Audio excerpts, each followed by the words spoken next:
Guys, today I am talking with Mo Maali of Patina Cigars. He's been a friend for forever, Yeah, 6 years. It's my first time meeting him in person, well, yesterday. Super excited to talk to you about this, though, yeah, because we love Patina. You should love Patina. yeah. That's it. We can turn it off now, right? That's about it. Thank you. Have a good day. So tell us, Uh, tell us about Patina from your eyes. From your eyes. yeah, man. So we launched. Do I look at you or the camera? Tell you what, you look at me, and I'll look at the camera. Cool. Okay. So yeah, it's kind of what. But when I look at you, you got to look at the camera. Okay. So launched in 2017 Yeah. with two lines, Habano and the Connecticut. They were made at Mombacho at that time. In 2019, we switched over to Noxa and Esteli. So working with Raul Diesla, Wait, that was the guys 2 over years there. ago? Yeah, man. Yeah, it's wild. Yeah. So we did that, and we introduced the Maduro. Came out with two sizes. Just released an additional three sizes, which started shipping on Friday. So tell us about these sizes. yeah, man. So 4x50, 6x46, 6x52. We'll be joining the 552 and 656. And Awesome. so yeah, dude, just slow growth, building a solid foundation, and hopefully you know how it goes. You got it. The base has to set before the takeoff. Yeah. So yeah, that's just kind of what we're doing, and have some more projects in the works for next year. 5-year anniversary cigar, hopefully, and maybe Really? another core line. Okay. So yeah, I mean, it's weird because the pandemic was tough at first, and Yeah. we tried to navigate it, and we're still here, Yeah. right? And And thriving, apparently. trying to, and Yeah. look, man, I remember we released the Maduro in April 2020, and people were just getting hit with the COVID stuff, and people were kind of down in the dumps, and Yeah. to be able to release that and see some people get really excited about it was an awesome feeling. Yeah. Because just bringing some joy during a time that sucked for everybody. Yeah.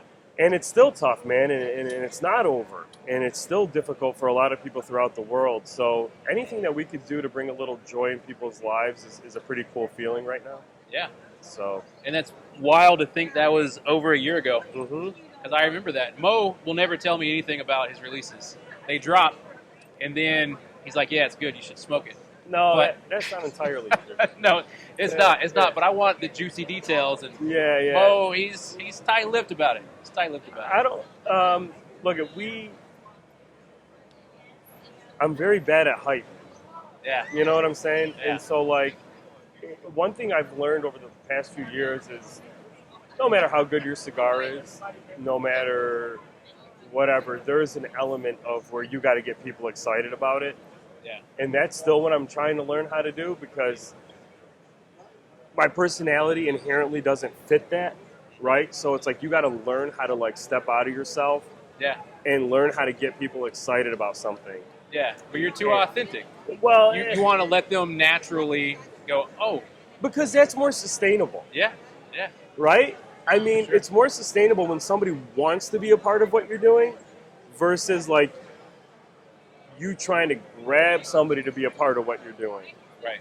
And that has been just an adjustment and trying to navigate all that. But I mean, overall, man, you're seeing the trend and you're just trying to jump on it and ride it.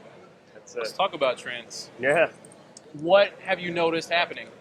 What are you forecasting for 2-5 years down the road? I think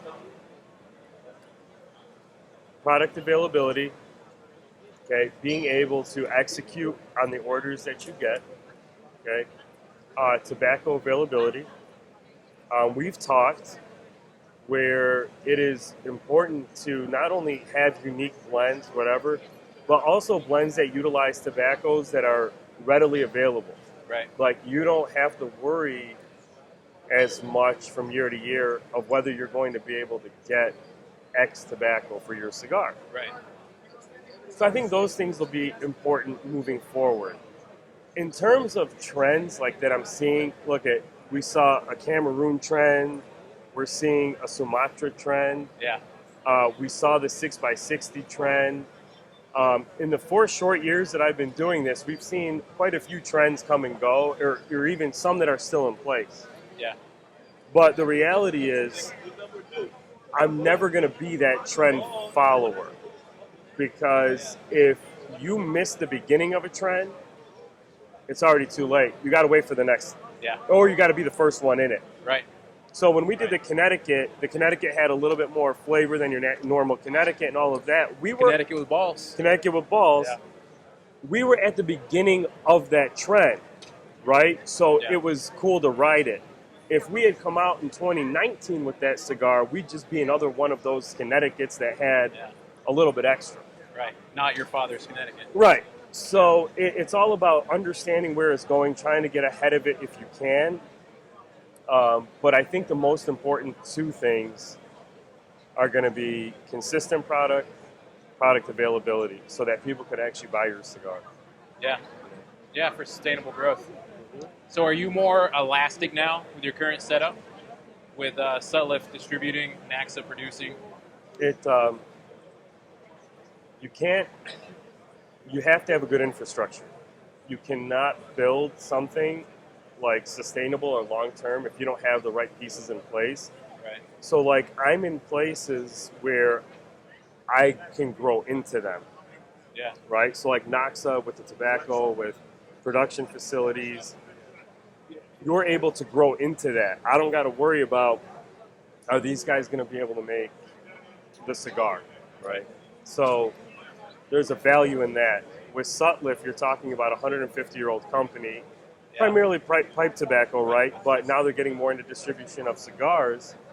So you're with a network that will allow growth with, proper shipping, proper billing. People look at that's a big part of it.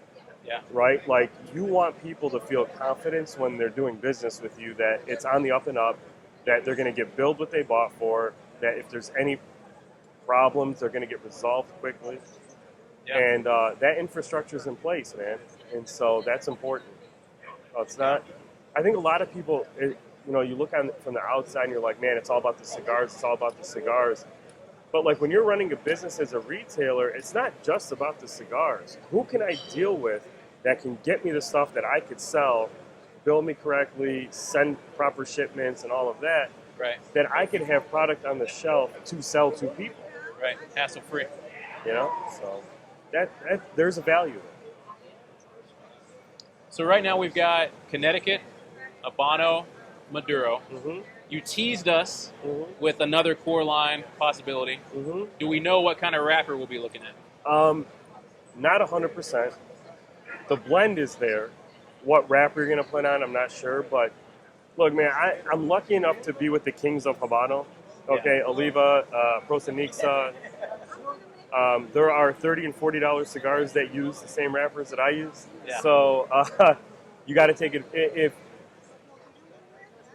what's right for each brand also depends on, like, tobacco availability is a relative thing. Yeah. Every person's situation is going to be different as to what is readily available to you. Right? So if you have the best of something, you want to try to utilize it. So it's very possible another Habano, but not 100% sure. Okay. All right. And this 5-year anniversary, yeah, is it going to be a limited edition? Is it going to be a limited production? It'll be limited. That's a great question, because my thing is, if like you come out with a great blend, why would you not want to have it continuous? Right. But there's also that factor where you want people to feel like there's some exclusivity too. Like look at, man, all of us, no matter what it is, cigars, shoes, clothes, cars, watches, we want to feel like we got something that not everybody else can have. Yeah. Right? Yeah. And so I get that. So most likely a limited edition. Okay. But yeah. All right. Yeah. Because it's time, man. It's time. Right. I mean, 5 years is that's a pretty decent milestone to like celebrate. Have you thought about a 6.5-year milestone? 6.5 year? Yeah, then you'll That's the make the new limited. thing. You'll make the limited edition regular production. That'll be the 6.5 year. It's the new thing, celebrate all the years. Yeah, that's right. Yeah, we'll just do a 6.5 year. There you go. No, but I mean, to even be in it this long, man, I think a lot of people are shocked. So we're just gonna keep shocking. That's it. And then look at, man, if you want, I want as many people to jump on with us as we can. So let's ride. Yeah. I mean, that's lightning, it. baby. That's Ride the it. lightning. That's right. Just let's ride together. That's awesome. If you had one thing that you want our viewers to take from you, your brand, this conversation, what would it be? Look, I know the last year and a half has been a struggle for a lot of us. Don't take anything for granted. If you enjoy something, do it. If you have those cigars that you've been waiting for whatever reason to smoke them or whatever, just smoke them. Because tomorrow's not guaranteed.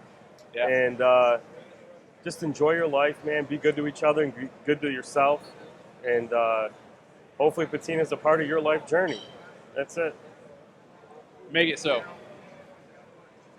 Make it so. Make it so. Follow Mo at Patina Cigars. Also, the Sultan of the Smoke podcast. He's still rocking that. Yes, sir. You want to hear some insights in the industry? Because he was a consumer and a reviewer before he launched his brand. So and a retailer. And a retailer. Yeah, he's done it all. I mean, have you imported? No, not yet. Maybe one day. Not yet. But if you want to hear some unique insight, join him and Rich and Drew and Sultan of the Smoke podcast or at the Sultan of the Smoke. Thank you again, Mo. My man. Pleasure. Love you, brother. Love you more, bro.